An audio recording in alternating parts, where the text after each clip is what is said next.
J'ai passé des années à galérer avec mes présentations d'affaires, fixer des rendez-vous avec des lapins, exposer mon projet à des gens qui s'en foutent, déclencher de la colère parce que j'osais parler de MLM, rencontrer des mecs qui se curaient le nez quand tu parlais, avoir l'impression d'être Pierre Vassiliou. Qui c'est celui-là? Il a une drôle de tête, ce type-là, tu connais la chanson.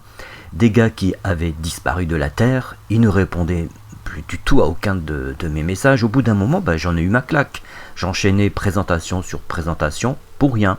Et comme je crois être un marketeur, je me suis posé. L'idée était d'optimiser tout ça, et j'ai compris quelque chose d'absolument essentiel. Sans quoi, tu t'exposes à devoir discuter avec des chimpanzés trisomiques de moins de 3 ans. Cela tient en une phrase. Nous ne sommes pas des recruteurs, mais des sélectionneurs. Les responsables du recrutement en entreprise voient bien à quoi je fais allusion.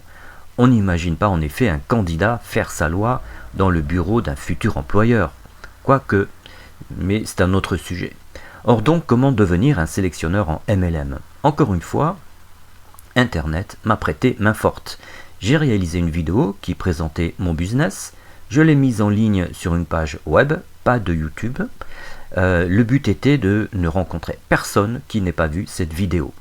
La qualité de mes entretiens en face à face grimpa comme un thermomètre sur la planète Crématoria, tu sais, le film Les Chroniques d'Euridice. Mes contacts étaient en effet nettement plus chauds.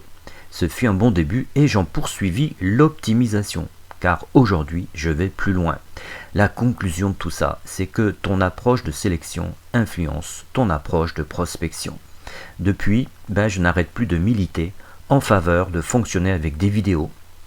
Et dans le mail du jour, pouvoir d'attraction, j'ai mis un lien qui dirige vers un dispositif vidéo mis au point par une société dont je ne suis pas distributeur, mais que je t'invite à aller regarder parce que c'est très intéressant. Voilà. Par conséquent, si ta société ou ton équipe n'a pas un tel dispositif vidéo, crée-le toi-même comme je l'ai fait moi-même il y a déjà un bon moment. C'est ce qui m'a d'ailleurs aidé à devenir diamant dans cette compagnie ou dans ma compagnie. Et puis deuxièmement, retiens bien cette idée principale.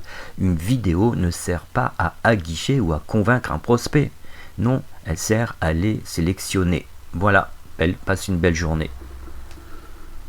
Tu as à ta disposition 2 leviers d'action. Le premier est de prendre la décision de faire l'expérience de ces conseils du jour, et sache-le, tu as plus de capacité que tu ne l'imagines. Le deuxième est de tout simplement t'offrir une session d'orientation gratuite, c'est-à-dire un entretien de vive voix avec moi. Consulte les modalités en description.